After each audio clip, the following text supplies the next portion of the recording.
Welcome everyone, today we'll have a summoning guide for Tower of Fantasy. Looking behind me, you can see those are some of the rare moments of me getting a special SSR character or SSR chips. So I'll show you guys the rare moments of me getting SSR chips. So getting King was very lucky back then, and also I noticed there could be a pattern of getting certain SSRs. And over here I made some notes about how to get higher SSR rates and also all the other things that we should be considering when summoning. Some are very critical about the pity and about the conversions. In case you guys are not sure, duplicates will give you flame gold. So what I mean by that is, if we come over here, the flame gold are used to purchase SSR limited weapons, and if you get duplicates, you will get those. So I'll also talk about those things with you guys as well, how to get more of those and what are my tips of doing so. We'll also look into the soft pities and the possible pities, limited resource conversions, and what are my tips into wishing for different items and staying free to play.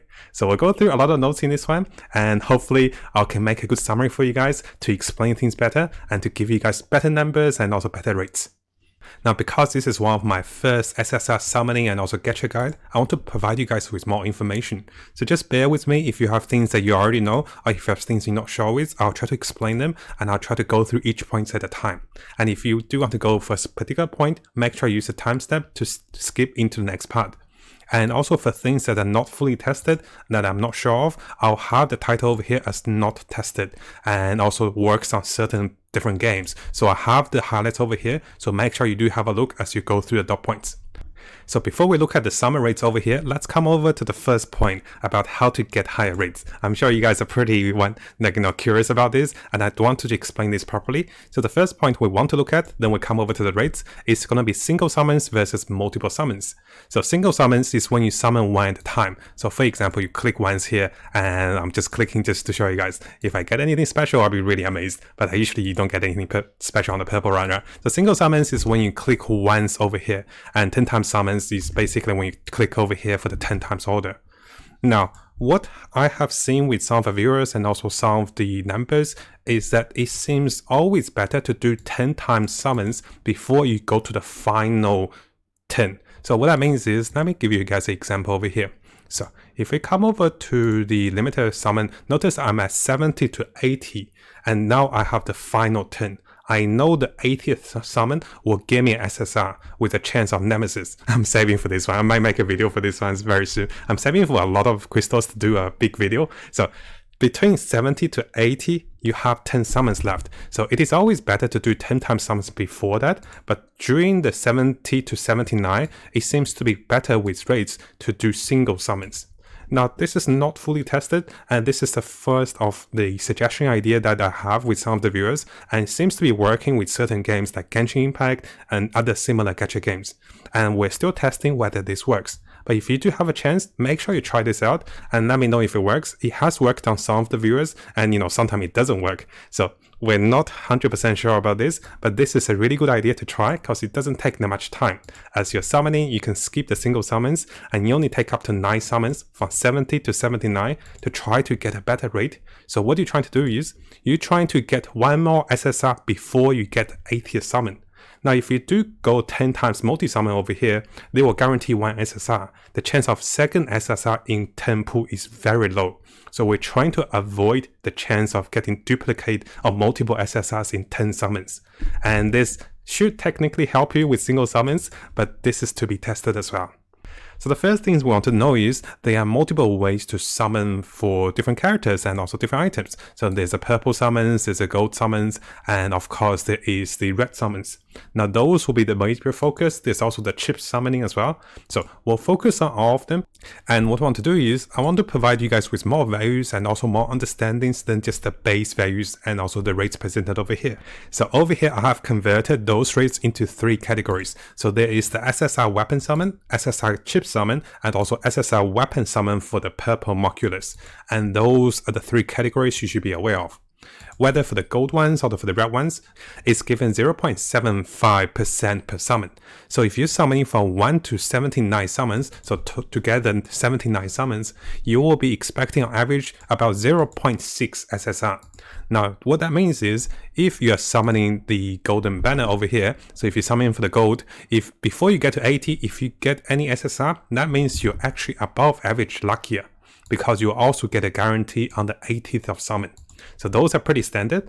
And the similar thing for the SSR chips. It is 1.7% per summon, but if you summon 39 times, you expect to get 0.66 SSR chips. And this is what you can see in my replay over here. I was able to get one between the pity, or between the 40th summon.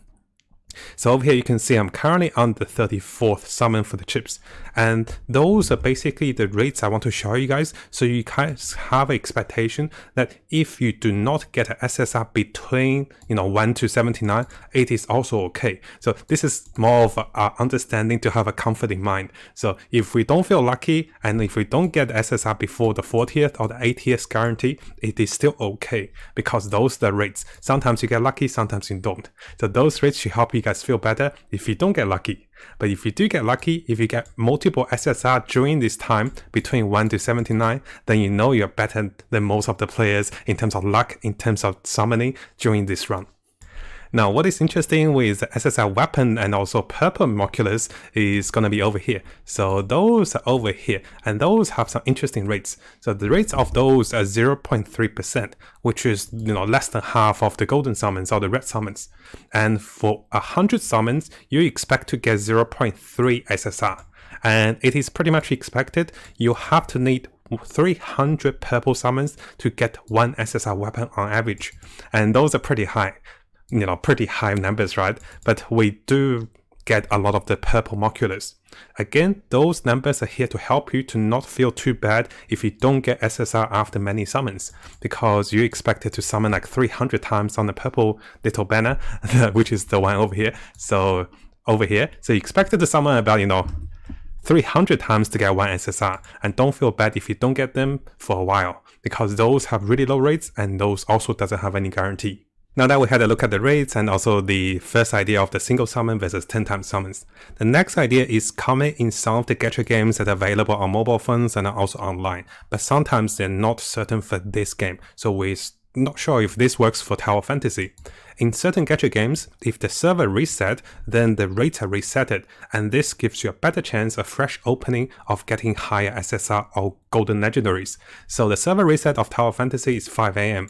Now I know it's a pretty tricky timing, I haven't got up that early to try to summon, but what people are suggesting is it is possible to wake up at the server reset or after a certain update of the game, when everything in your data is resetted, you might have a better chance of getting higher SSR rate during the 10 summons. And also, the second thing people are saying is try to find a window where your account is luckier.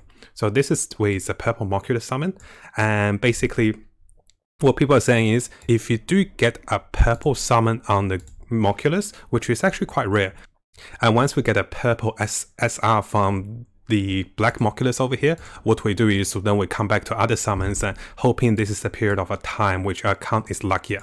But those of course are more of a myth to the gacha games, so we're not sure and not too certain about how this works in Tower Fantasy at the moment. Now coming over to point 4, so this is about the soft pity and also higher rates again. Now this is again guys, is not fully tested, but it seems to be working for me and some of the viewers as well. So maybe you can check your account to see if this is working for you as well. Now if you have played Genshin Impact before, you know that there is a hidden algorithm in the game that we're still trying to discover with Tower Fantasy. But it seems to be working for Genshin Impact. We're trying to guess how it works for Tower Fantasy because the games are so similar. So one of the things I do start to notice is that between 20 to 30 summon on the golden banner, there seems to be a higher rate. So what I'll show you guys is, if you come over to my golden banner, notice I'm at 30 to 80, and I have gotten my golden crow over here, and this is between 20 to 30.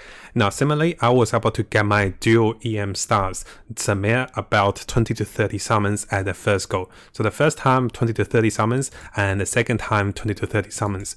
And over here you can see me getting my 80 guarantee of the ice bolt over here. So what it could be helpful is, if you guys are getting close to 20 to 30 summons, make sure you always do 10 times summons, and this seems to give you a slightly higher chance of getting SSR on the golden banner over here. So this is the golden banner we're talking about, the golden moculus. Now this is not tested, but seems to be working for me, and some of my viewers seems to be saying this is the case as well.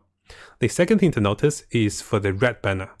The first time that it's possible to get Nemesis is between 10 to 20 summons, and this was tested on my own account, and I think a few of the viewers was able to get her around those summons. So what I'm trying to show you guys is, so Nemesis was gotten between 10 to 20 summons, and this could be a benchmark of when you can get higher rates between 10 to 20.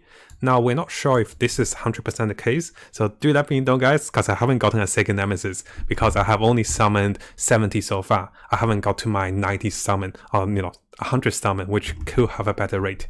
Now the final information that some of the viewers were sharing with me is that they seem to notice that the rate seems to be higher between the last 30 or 20 summons before they get to 80 for the summons. Again, I wasn't able to test this myself and I didn't get any special summons this way, but I do think maybe there was one I got. So what they were trying to say is, let's say if the ice bow was a guarantee, right? But notice that before that, about 20 or 10 summons before that, I was able to get an SSR. And some of the viewers were saying this could be the case as well. So also what they are saying is, basically between 60 to 80 summons, there could be a better rate as you summon for those SSRs. Now, in order to help you guys with the next few parts, I want to first cover this point first, then we go for the other points that's on top. I know it's all over the place, I do apologize for not ordering them properly. So we're going to talk about the conversions of limited resource into standard banner resource. And what's going to happen is, first you want to notice is, as you summon for each of the banners, the standard banner resource are the black gold and also the base chip.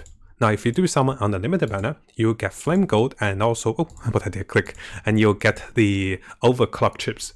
Now, with those items, after the duration of the limited banner, those will be converted into the black gold, the standard things, because they don't want you to accumulate and get a free limited banner weapon on the next go, right? So if you get 120 of the limited banner flame gold, you can get a special weapon that is limited. Currently, it is Nemesis with Venus. So this is actually quite important, because on the next few parts, our goal is to get more duplicates, which will give us more flame gold. We'll use this limited resource to get event items. And similarly, we're looking to the combination of items that will give us the most flame gold and also the most overclocking chips to get more duplicates and also to get more value out of your summons. So simply put it, for this particular tip, if you don't plan to use your summons, let's say if currently I don't plan to go for Nemesis, I shouldn't be getting more flame gold. I shouldn't be summoning on this banner, but of course I will be, because I'm like 10 away, right? So what I'm trying to say is, don't spend any on the limited banner unless you plan to use and make use of your flame gold and also your overclocking chips, which are the currency over here and also the currency over here, and those are the event shops. So this is allow you to calculate and also plan ahead which one you want to spend on and how you want to spend on. So let's go into the next part. We'll talk about that as well. And this is more of a long-term plan for your SSR limited weapons and also limited chips.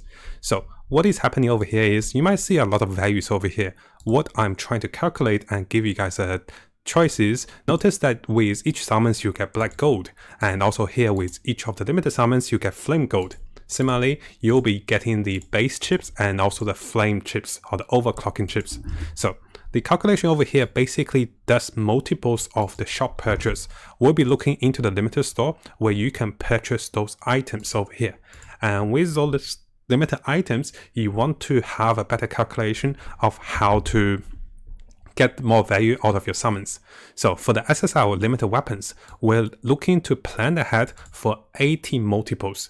So basically we're looking for 80 because 80 will give us a pity, and 80 is over here, right? After the 80, we're looking for 120 multiples. We'll skip the 50 multiples, and just to give you guys a summary, you're looking to try to save for about 240 summons for the maximum value to get your duplicates to guarantee purchases. What that means is you can allow for 2 duplicate purchase of the limited banner weapon because you have a 240 of the currencies, and this also provides with 4 guarantee. During this time, you're expected to get 2 to 5 additional SR weapons or SSR weapons, and this seems to be the best calculation if you try to save all your crystals and all your red wishes for a big limited banner summon. And those are the golden numbers, I guess, to give you the best rates and also the most efficiency spending with your currency. Now coming over to the similar logic for the SSR chips, I had some typo over here and after changing it, so we're planning to save for 160 of the summons. I know those are quite high values, but again, this is used in the multiples of the 80. So we're looking 2 of the PT of the 80, and we're looking for 4 of the guarantees of the SSR chips. And this will allow you to get 2 duplicate purchases and 4 guarantees from the banner over here. And this will also give you 3 to 5 of the SSR limited chips. Now this number seems to be a little high. If you're looking for, you could try 120, but 120 wouldn't allow you to, I guess, spend efficiently in the shop. So what I'm trying to say is the 80 over here is the spending in the shop, and because of the 80 multiples, we're actually looking for 160. So unlike the limited banner character or limited banner weapon, I do think this is a little more costly to save up, but you know, if you do save up for a set of 4 pieces, you could be stronger. And if you get duplicates, you can actually awakening the star level of those chips, which goes a little beyond, beyond the powers. But this is like something additional compared to what I did for the limited weapons. And this is to help you guys to understand a little bit of the best values to buy and also to save for those limited weapons and also limited chips. Now coming over to a point I really want to highlight with you guys, it's about getting duplicates in the game, and this is after getting maximum number of duplicates. So what I'm trying to say is, let's say if you have a weapon, so we're gonna go to a weapon, and let's say if we have a weapon that is 3-star at the moment. Once I have upgraded this weapon to higher star level, which I don't have, I only have 5 of them. Once I have maxed the weapon to 6 stars, the further times that you get this weapon, you won't be getting the star cores. And because you won't be getting the cores, you'll be compensated with a certain resource that is in the game. And I do want to highlight this part for you guys. So if we come over to the special order, what you're going to see is if you get additional duplicates of the SR weapons, you will actually get the converted into flame gold. And for SSR fusion cores that you get more than 7 duplicates, you'll be getting 10 flame gold. Now this might not seem a big deal initially, but as you keep playing the game, what you're going to find is you're more likely to get more duplicates of the purple weapons, and eventually you'll be getting more flame gold as you go into the game. So the flame gold idea we'll talk about more about the flame gold purchase over here as well. So the flame gold is over here to use to buy limited banner weapons. So if you have 120 flame gold, you can buy one of the limited banner weapon. So this could be one of the ways to help you get a weapon you wanted much quicker and maybe get more duplicates. What we're looking at is if we're a few flame gold short for the event banner for 120, then we might want to use the black gold, and we might use as much summons as we can, try to get more duplicates of the purple weapons. So I can be summoning on my golden banners over here, I can be summoning on the purple banners, trying to get purple weapons which are duplicated to give me one flame gold. Now the alternative choice of this particular idea is that if we do want more flame gold on the next limited banner, let's say if you don't want Nemesis over here as your limited banner for the flame gold, because those will be converted into the standard gold over here. So the flame gold, after the duration of the period, they will be converted, so they can't be carried on. And because of that, you might want to save your other summons like the gold and also purple summons, because you might be getting duplicates which will give you flame gold. This is a little like a min and max. This is not the biggest gain, but this is one of the ways to get extra resource like the flame gold as you get duplicates as you keep playing the game. And because you'll be having a few of the maxed out SR weapons, and the more maxed out weapons you have, the more flame gold you have. So it's quite important to keep in mind. I don't think we'll get, max duplicate of SSR anytime soon, but you can start to look into the duplicates for the purple flame gold. And this could additionally give you more currency in the shop for the flame gold of the limited banner weapons that you want to purchase. So over here, you need 120 of those to buy one of those weapons. Now before we finish the video, I do want to quickly cover the last point about playing the Gacha mindset of the Gacha games and also free to play, not overspending. If you have seen my Gacha Impact videos, I often talk about this, is that a Gacha game can be very similar to gambling and also get you to spend a lot of money. Because as the more you summon, you don't get anything, and you want more, and the more you want, the more you spend, the more you want. So it's an increasing need of more. And because this game is an MMO, there is more competition, there's more ways of comparing with others, your comeback scores, your bygone fantasies, your MVP scores. But keep in mind, guys, we're here to play the game for fun. For me, the game is more enjoyable, free to play, and also low spending. I'm okay with spending $5 for a monthly card, and even maybe $10 for the pass if that's all. But I don't recommend spending too much money, because once you spend a lot of money, getting a lucky SSR doesn't mean much anymore, and you feel like you're spending too much money. It has to be the case, right? So it's always better to keep yourself on the low spending side to feel lucky and also to have the fun in the game. Right now in the game, if I find a chest around, I was like, hey, a chest, I'm so happy to loot it, right? But if you spend a lot of money, those things no longer provide the same joy for you. We play the game for joy, we play the game for fun. I know some people will play the game for higher scores, but do spend wisely, guys. Try to not overspend, because those games you can easily spend a ton. And as a content creator, I do want to encourage videos and also make guides to help you guys to better save for different characters, to help you guys better plan ahead, and to help you guys spend wisely and try to reduce your spending. So let's do this together to encourage more free to play and also low spending. Now, if you found this video helpful, make sure to subscribe on our YouTube channel and for more content related to Tower of Fantasy. I'll be looking into more free-to-play content, and I've tried to look into minimal spending or no spending method to clear the game and also achieve the highest amount of free currencies and also free-to-play characters and also weapons in the game.